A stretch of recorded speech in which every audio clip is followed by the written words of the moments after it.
What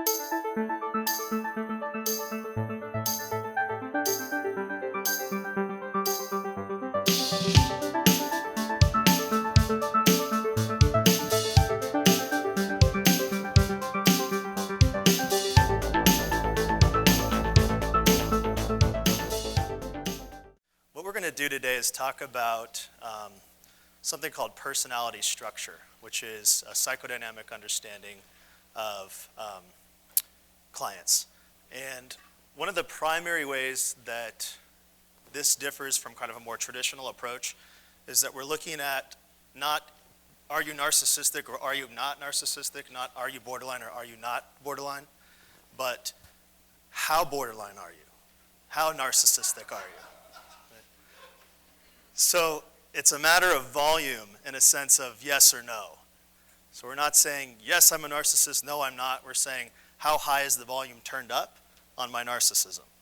And so when we start to think like this, it depathologizes our clients. We start to recognize narcissistic, borderline, and psychopathic features in ourselves. And in doing so, for all you clinicians in the audience, I'm assuming there's quite a few, you're able to relate and actually help them better. When you see your own kind of wounds, your own personality disordered traits, it's easier to kind of recognize them in another person and find ways to kind of intervene and help. So that's one of the kind of primary theses of this presentation. So the purpose, real quick, is to gain a basic understanding of narcissistic, borderline, and psychopathic types. Then we're going to identify what's called defensive structure. And that's probably the most important thing we'll do today is look at what a defense is, according to psychodynamic theory.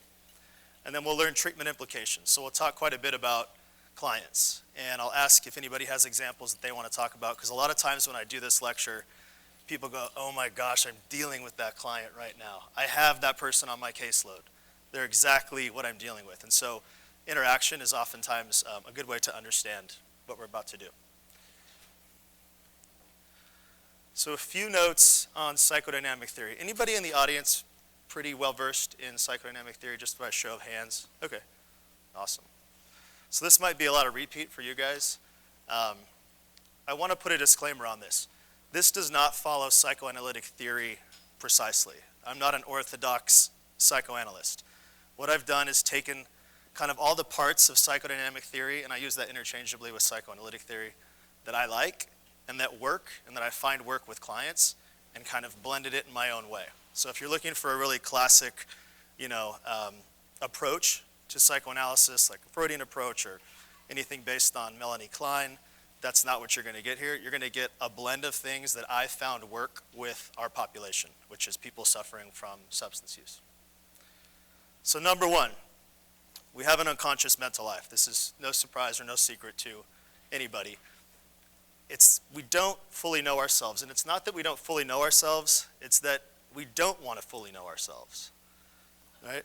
There's things within us that we'd rather not think about, that we'd rather pretend don't exist. And I'm using the term we because, again, I want to universalize pathology throughout this. It's so easy to kind of characterize that client as a narcissist, they have borderline personality, he's a psychopath, and making it something out there. But by recognizing it internally within us, like I said, it creates a level of almost an even playing field. Like, look, we're all in this thing together. It's just a matter of volume. Whose volume is high, whose volume is not as high. Number two is the mind in conflict. This is a really important idea. So in-depth psychology, which is how I view kind of the umbrella for psychoanalytic theory, with Jungian psychology at one branch and archetypal psychology at another branch, there's this idea that we have many different kind of people within us. We're not just one person with one mind, one heart, one body, that we're these many different forces within, and we're always kind of in interaction with each other. So anybody who does kind of the imaginal therapy, any of you clinicians who do that, that's what you're doing, is you're working with the little boy in the room, or the little girl in the room, or the jokester, or the mother, the domineering, traumatizing mother or father. There's all these pieces within us. Psychodynamic theory says that in order to truly heal, we need to get in touch with all these different components within ourselves. And so throughout this talk, you're going to see the mind is in conflict. We're constantly kind of in this internal battle with the figures within us. Number 3 would be that the past lives on in the present. And so this is a very old idea. For example, you have a client, her father was emotionally distant. She dates only men who are emotionally distant, right? It's a very basic idea that we take for granted now. That originated with Freud in the psychoanalysis. Same thing, for example, you have a male client whose mother was very domineering and smothering. He comes into treatment. Guess what his girlfriend is like? Domineering and smothering. It's this idea that the past lives on in the present and that we keep perpetuating wounds that occurred to us early in our lives, before the age of 7. Much of what we're going to talk about today are early life developmental traumas, things that have occurred very, very early in life based on a faulty relationship with a primary caregiver. And that's always, when I've given this talk before, the major criticism is like, we need to stop blaming mommy and daddy. We need to stop doing that. And I completely agree with that. It's an approach that is lazy and I think is outdated. What psychodynamic theory does in the present day, the work of Jonathan Shedler, is kind of take away that idea. Let me put this here. And replace it with a more modern version, which is these things might have occurred early in my life, but it's time to own them now, right? It's about ownership and not placing blame at mom and dad, but owning our wounds in a way where we can truly heal. Okay. Transference is a similar idea. So you're sitting with a client, all of a sudden they have this kind of irrational, we'd say emotional reaction. They see you as their father who was abusive. You know, you're sitting there, you make an intervention saying, you know, I noticed in group yesterday that you said this to John, and I'm wondering where that came from. And there's this outburst reaction that doesn't really add up to what you guys are talking about. That's probably a transference reaction with the client, where they're seeing you as somebody from their past. Number 5 is defense. I'm not going to get into too much detail about that now because that's what the primary part of this presentation deals with. And then number 6 finally is affect. So in psychodynamic theory, we believe that we are affective creatures first. So we're emotional creatures. We base most of our decision making is on emotion, that it's actually emotion that hurts us, not the thoughts. The two go hand in hand, but it's the emotion that can kind of hit you at your core viscerally and derail you. Okay. This is a little bit what I touched on earlier, which is psychodynamic theory views pathology on a continuum. So again, it's not either or, but how much. So how high is the volume turned up on my narcissism, on my psychopathy, and on my borderline features? So you either have it or you don't would be a more categorical understanding, whereas on a continuum, which is what we're talking about here, it's how much. So we all exhibit varying levels of personality disorders. So this understanding is actually not kind of based on the DSM, it's based on what's called the PDM, which is the Psychodynamic Manual. That's the primary diagnostic manual used in Italy. Italy, they use that primarily, whereas we use kind of the DSM here. All right. If we can do one thing as counselors, therapists, we can understand an enormous amount of human behavior. Anybody have an idea about what this one thing might be? Yeah. I saw a hand. No? Yes? Listen? Okay, good. What else? There's something else that kind of falls in line with the idea of listening. Anyone? Yeah. Understand? Yeah. Yeah, that's exactly, we're getting it. Empathize, empathize. When we're doing those three things, we're also doing one more thing, which would be identifying patterns. So in empathizing and listening and understanding, we're forming this kind of arrangement in our mind to understand patterns of behavior. And my kind of argument today is if we can understand patterns in all of our clients, then you can understand almost the craziest things they do. The craziest behavior all of a sudden makes complete sense if we can understand patterns. It's that simple. Back to my notes.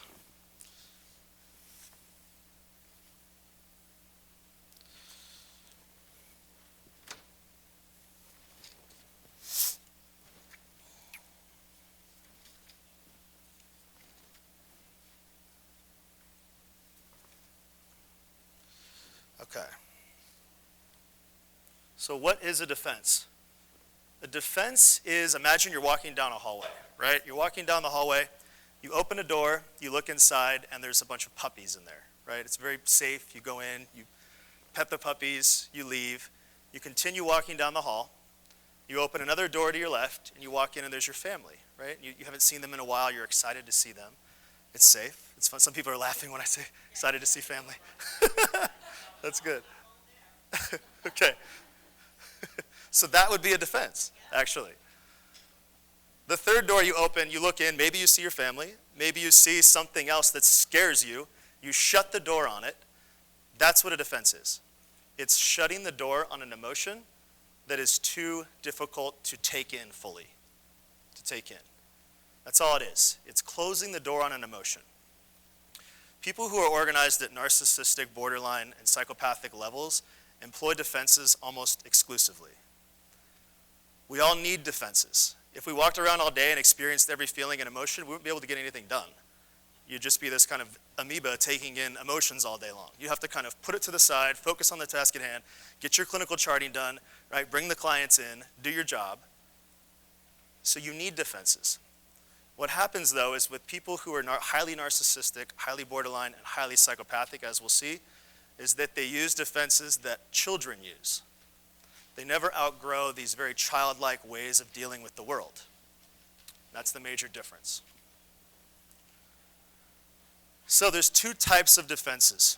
One, a primitive defense, and two, a mature defense. And like I just said, the ones we're going to talk about mostly today are going to be these primitive defenses.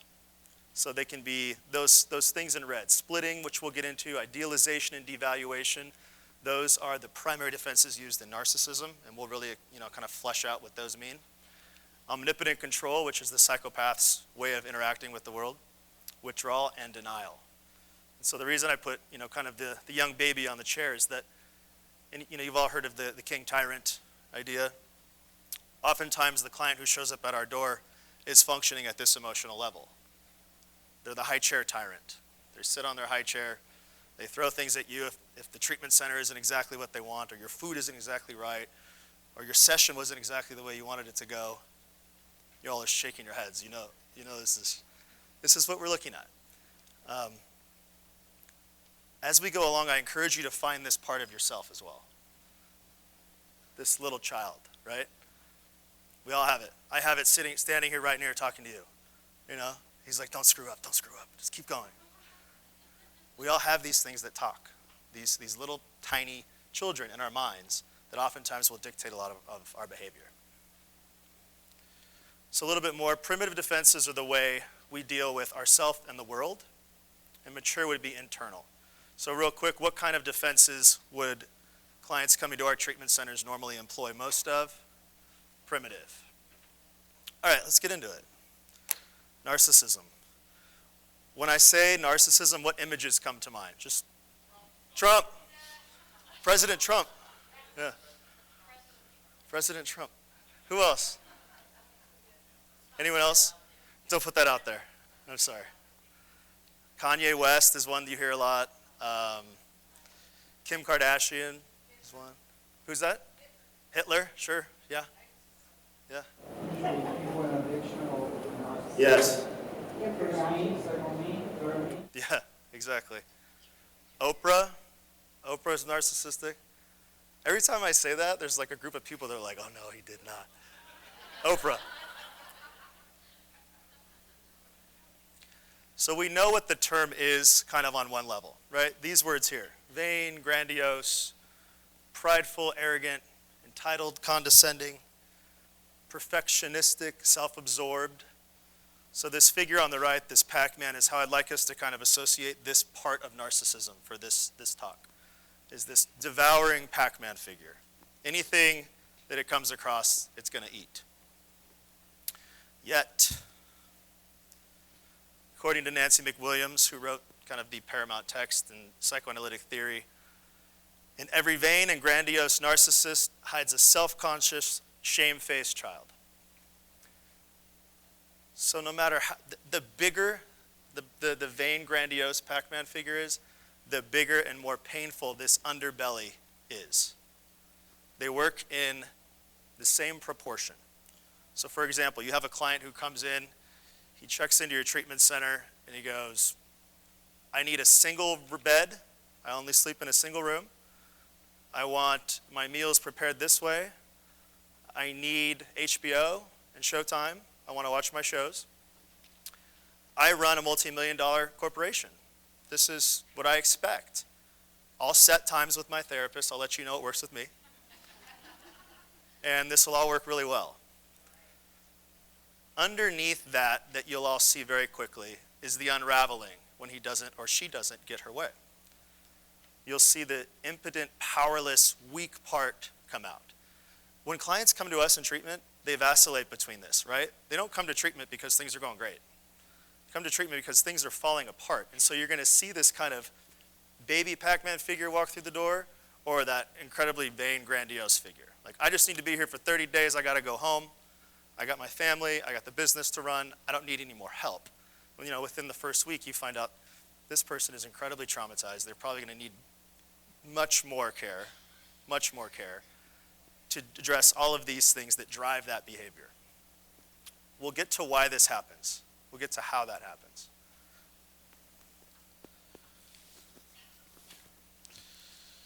All right.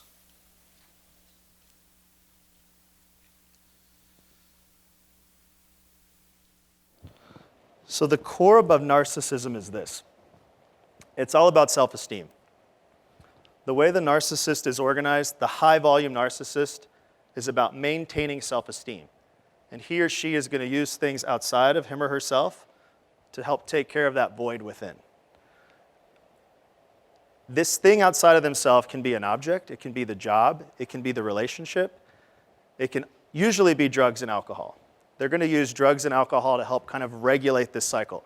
The drugs and alcohol will help alleviate the feelings of weakness and unlovability and like I'm inherently flawed. And they'll also help drive those feelings of I'm great, I'm untouchable, I'm perfect. So this cycle kind of stays at play. So for people who are narcissistic, their need for us, for you guys, for their audience is huge. A narcissist without an audience can't survive. They have no way to feed themselves, right? But their love for us is incredibly shallow. We're used only as a way to complement what they need from us at the time. That's why when you're sitting with someone who is a high-volume narcissist, they come in, and we'll talk about more, they idealize you. They're going to, oh, I've been to 13 therapists before. None of them understood me. After my first session with you, you get me. I can't wait. You are the best therapist. I just cannot wait for our next session. I've never felt so understood. You know, and you hear this as the clinician, you go, oh my God, this feels great, right? I'm a healer. You know, I know exactly what I'm doing. Yes. But there's also a feeling as well, if you guys have had it, where it feels a little icky, right? Where they're just looking at you with those big eyes, like you're going to completely heal their entire life. And so you get the sense of like, gosh, if I don't say something right, this whole thing is going to crumble. This whole thing that we're doing right now is going to crumble. And it's just a matter of time until there's what's called a fracture in your relationship. And they want to leave immediately. They have to go. They're trying to AMA. They hate you, and this treatment center is awful. And not only that, we're going to sue you. And this happens after one 50-minute session, when just yesterday you were the best therapist in the world. We'll see why that happens. Here it is. The defenses that the high-volume narcissist employs. Number one is called primitive idealization. So this is when they first show up at the treatment center. They walk in, and they've looked at 40 treatment centers. They've toured 40 of them. They've talked to the therapist, the CEO, the director, everybody. And they chose your center. And now they're there. And now everything is going to be great. So they walk in, and you are the absolute best counselor around. You always know exactly what to say to me. So right there, they're the little person looking kind of up at you, this great, massive healing figure. Oh my gosh, I can't wait until my healing occurs at your hands. The second defense they use is called primitive devaluation, which is the exact opposite. I don't know why this gets cut off. It's the belief that something is inherently flawed, worthless, or no good. So you're either the best and incredible or inherently flawed. Nothing good about us. This treatment center is likely not going to help me because the staff here are not as educated as I'd like them to be.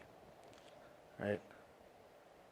I went on your website and I noticed that you only have 13 MFTs and 4 psychiatrists, and I need more. Things like that they'll complain about. They love to go on the website and pick apart the staff. The narcissist does. That's a key indicator you're dealing with that. Like, I read your bio, I read everything you've put online. I had a client come in, he said, I read your full dissertation before treatment. It's a 300-page document. Nobody in my family's read my dissertation. And he had read it. That immediately to me was like an indicator of, okay, we're in for a ride here. So here's how it works internally for them is when they're idealizing you, they're devaluing themselves. So I am inherently incapable of figuring this out without you. Or when they're devaluing you, they're idealizing themselves. I don't need you. I am perfect. That flip-flops.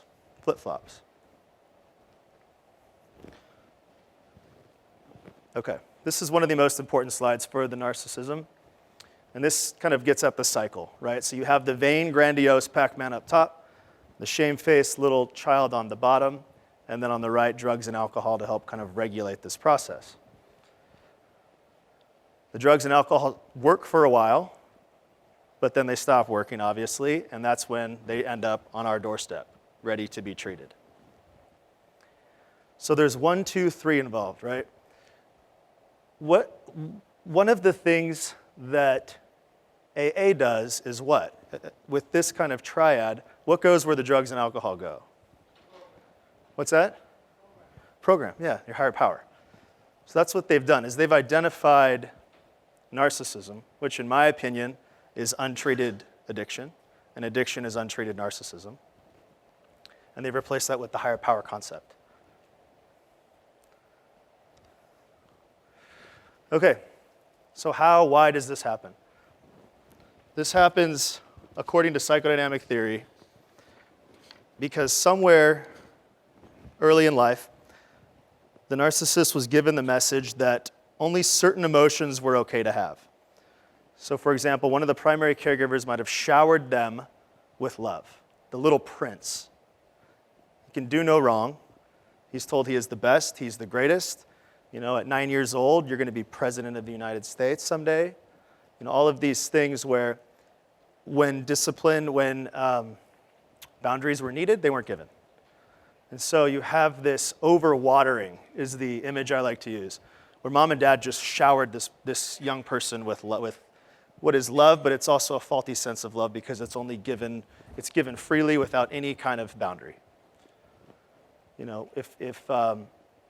If he misbehaved at school or she misbehaved at school, there was no kind of discussion around what happened. It was more, well, your teachers were wrong, and let's go get you a new beanbag. Something of this nature. The water faucet was just held on them like this. The opposite is also true. So we can develop a narcissistic core if we didn't receive enough love. If we didn't receive those feelings of I'm good or I'm lovable.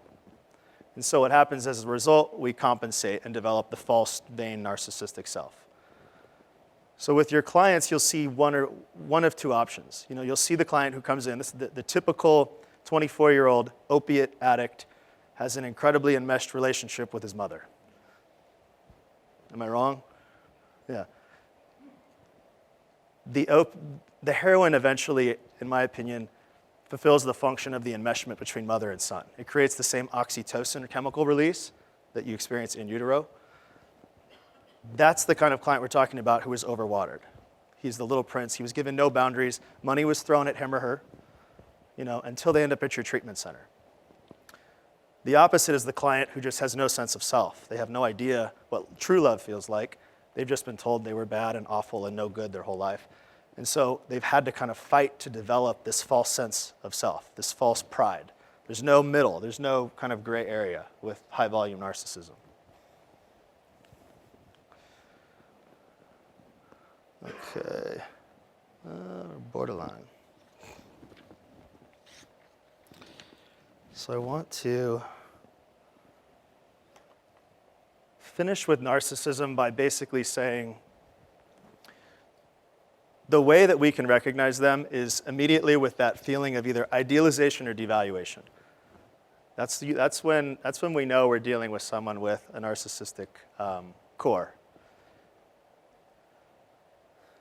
And we'll get into some kind of Q&A around narcissism. Okay. So borderline organization as well. And I say borderline organization instead of borderline personality disorder, because personality disorder is based on those kind of meeting these certain criteria, whereas borderline organization is about volume. Again, how high is the volume? So now we're going to look at our borderline traits. How borderline am I? Right? Who tend to be more diagnosed as borderline, men or women? And who tend to be more diagnosed as narcissistic, men or women? Right? So there's oftentimes, I'm sure you guys see all the time, a misdiagnosis of that. There are a lot of similarities between the two. It's my belief that everyone who's borderline is also narcissistic, and everyone who's narcissistic is also borderline. So in the 19th century, psychiatrists began to identify a client that was too crazy to be considered sane and too sane to be considered crazy. They were somewhere in this like middle area. They couldn't quite fit the criteria for sanity or insanity. Some days they were fine and they held jobs and they were okay. Other days they were completely decompensating. They labeled these kind of clients the borderline because they were in that borderland region between sanity and insanity. There was an odd stability to their instability. So I'm sure you guys have seen this in your clinicians. There's this kind of predictable pattern in instability with clients who are organized at a borderline level. Every week, maybe every few days, you're going to see a spin out. Then in the 1950s and 70s, there were some major studies published which supported that original idea and what they started to label as a borderline syndrome. And finally, in 1980, it was considered and classified as a DSM personality disorder. So the borderline traits: extreme emotions, often intense, uncontrollable anger. The mood swings, feeling loved and protected to feeling abandoned and cheated within the span of your one session with them. Isolated boredom. One of the character kind of features of knowing when you're working with a borderline is when they're not acting out and creating chaos in the treatment setting, they're bored. They're going to say, I'm bored here. There's nothing to do. And you could have the best, what's that? Lindsay. Oh, okay, yeah, good example. Extreme sensitivity, and we'll get to why that is. Manipulative suicidal gestures, we'll get to why that is. And then obviously the compulsive sexual behavior. So the defense in narcissism was called primitive idealization and primitive devaluation. In the borderline client, we see a few different defenses. The most primary called splitting. And so this is when your client sees something as all good or all bad. So it's similar to idealization and devaluation, but it has a more moral tone. They use words like evil. You're not just bad, you're evil. You're not just great, you're angelic. There's this kind of moral undertone to the way the classic borderline splits.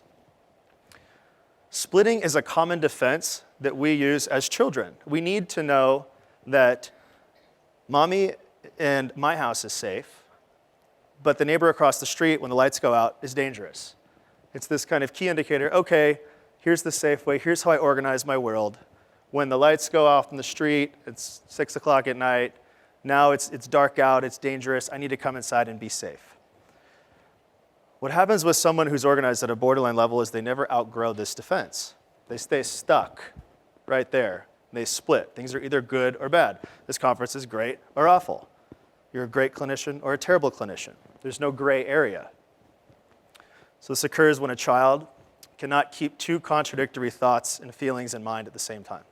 So we know that there's gray, right? Things can be both and instead of either or. So again, mommy is good, but the stranger across the street is bad and dangerous.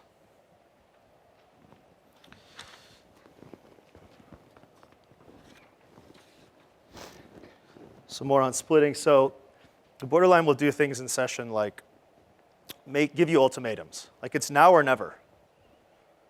It's now or never. I need to call my boyfriend now. I need to call my girlfriend now, or I'm leaving. Or it's right or wrong. Things are either absolutely right or completely wrong. And the most paramount one is you love me or you hate me, right? Oh, now you hate me. Oh, now you love me. There's this vacillation between the two extremes. So this is a quote that Ogden, I love this quote. It says, each time with the borderline, each time a good object, so the good object in this case would be kind of us as maybe the clinician.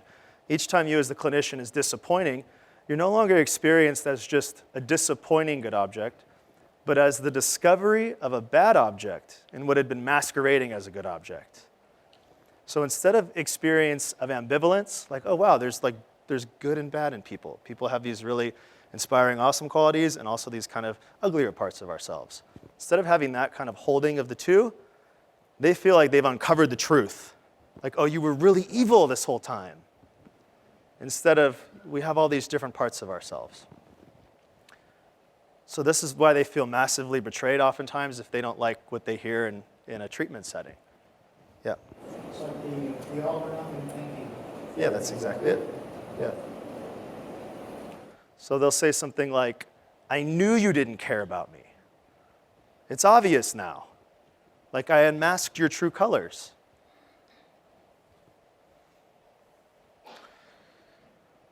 The second defense after splitting, so this is the inability to tolerate ambiguity, which is splitting. We want to talk about is object constancy. So object constancy, again, is basically the inability to master the game peekaboo, right? So you play peekaboo with a young child, you put your hand right here, and they know that over time, they're going to figure out the hand is still there. It's not just gone, right? With someone who's organized at a borderline level, they never are able to what's called mentalize that. So for example, when mom left or dad left to go to the grocery store with someone who's organized at a very high borderline level, the young child thought mom or dad were gone forever.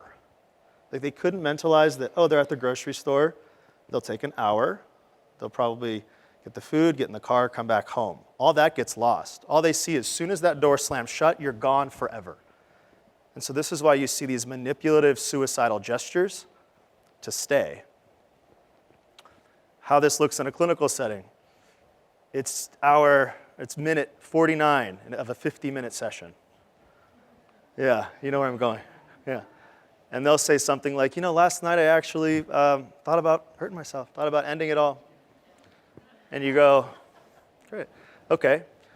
What they're doing there is their failure to master object constancy. They don't want the session to end because when it ends, you're gone and it's over, and they might not ever see you again.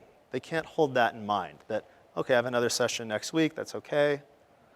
It's that the session is ending, it's minute 49, and I need to maintain connection. I need to maintain connection to this person. When you hold the firm boundary and end at minute 50, then you've completely betrayed them. That's how they feel. You didn't love me. You don't care about me. You obviously don't care about me. For those of us who have worked with borderlines quite a bit, there can be a crazy-making quality to working with them. You feel like you go home and like you're the worst clinician on the face of the earth because you just feel nuts inside. Like, what am I doing wrong? I thought things were going great, now they're not, and now they're threatening suicide, but then an hour later they call and they say they're sorry, and now they're at my front porch, and then they're trying to meet me at my car, and the borderline is notorious for calling the state licensure board on you. Yeah.